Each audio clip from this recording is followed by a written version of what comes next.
कासगंज के चंदन गुप्ता हत्याकांड में 28 दोषियों को शुक्रवार दोपहर को जैसे ही आजीवन कारावास की सजा सुनाई गई, टीवी पर टकटकी लगाए बैठे चंदन के माता-पिता की आंखों से आंसू टपकने लगे।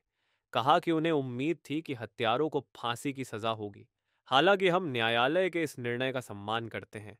इससे पहले चंदन के पिता सुशील गुप्ता और बहन कीर्ति गुप्ता सुबह ही टीवी के आगे बैठ गए थे और फैसला आने का इंतजार कर रहे थे। चंदन की मां संगीता गुप्ता घर में मंदिर के समक्ष बैठकर बेटे के हत्यारों को कड़ी से कड़ी सजा मिलने की प्रार्थना कर रही थी।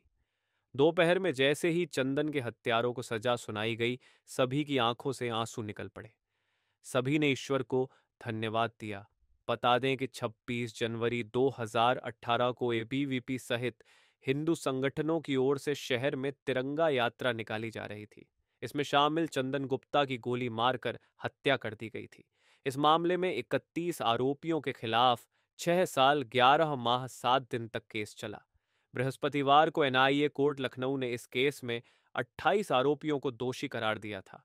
2 आरोपी बरी हुए, जबकि एक की ट्रायल के दौरान मौत हो चुकी है। एनआईए न्यायालय लखनऊ के विशेष न्यायाधीश विवेकानंद शरण त्रिपाठी ने चंदन हत्या एवं कासगंज की सांप्रदायिक हिंसा के मामले में अपना निर्णय सुनाते हुए अपना मत भी व्यक्त किया। न्यायालय ने कासगंज के सांप्रदायिक हिंसा की घटना के बारे में कहा कि इसे मात्र छिटपुट व अचानक होने वाली घटना नहीं माना जाएगा। ये पूर्व नियोजित घटना है और इससे जुड़े अपराधियों एवं दंगाइयों को कठोर संदेश देने के आशय से दोषियों को कठोर दंड से दंडित किया जाना उचित होगा। न्यायालय ने अपने निर्णय में सांप्रदायिकता पर काफी तल्ख टिप्पणी की।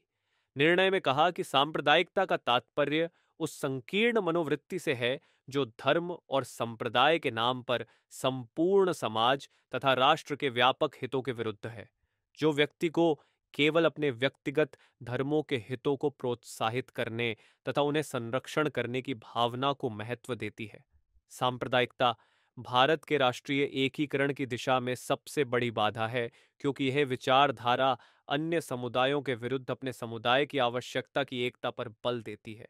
इस प्रकार सांप्रदायिकता रूढ़िवादी सिद्धांतों में विश्वास, असहिष्णुता तथा अन्य धर्मों के प्रति नफरत को भी बढ़ावा देती है, जो कि समाज को विभाजन की ओर अग्रसर करता है। शुक्रवार को चंदन गुप्ता हत्याकांड में दोषियों को सजा होने पर वादी और प्रतिवादी दोनों ही पक्षों की आंखों में आंसू थे।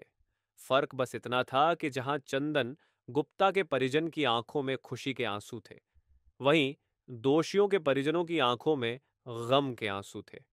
मुख्य दोषियों में शामिल सलीम व वसीम जावेद की मां शाकिरा बेगम ने सजा होने पर रोते हुए कहा कि उसके बच्चे छोटे हैं। सलीम भी डायलिसिस पर है। जब उनसे अधिक बात करने का प्रयास किया गया तो वह बात नहीं कर सकी। इसके बाद वह घर के अंदर चली गई।